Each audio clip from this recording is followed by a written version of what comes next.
vorbește-le oamenilor despre valorile pe care le avem, unde vrem să ne ducem și dacă ei rezonează, vor veni alături de tine.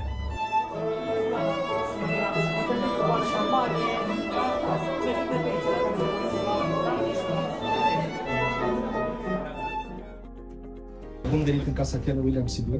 Numele meu este Dan Kell, pentru cei care nu mă cunosc.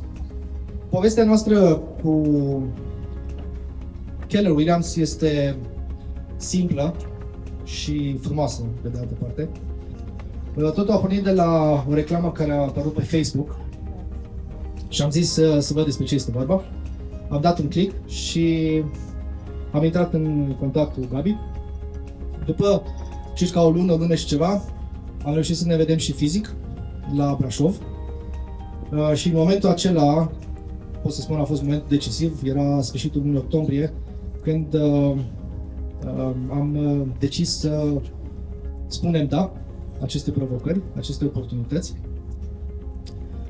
Și 2 săptămâni mai târziu, la Cluj, am semnat contractul între noi și Keller Williams și deschiderea pe care am găsit-o la colegii din Brașov, am găsit-o și la colegii din Cluj și asta a fost oarecum factorul decisiv, pentru că am găsit în cele 2 echipe de la Brașov și de la Cluj exact ceea ce ne doream noi, să fim primiți cu brațele deschise, să primim sprijin în a învăța ce ne oferă domeniul acesta.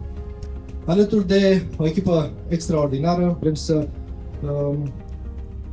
aducem un plus de valoare. Keller Williams, la nivel mondial, este recunoscută ca fiind compania cu un departament de training foarte bine dezvoltat. Am primit premii la nivel mondial, la nivel internațional.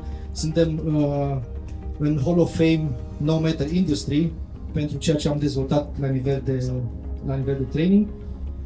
Și nu în ultimul rând, Keller Williams este o companie care se bazează pe tehnologie.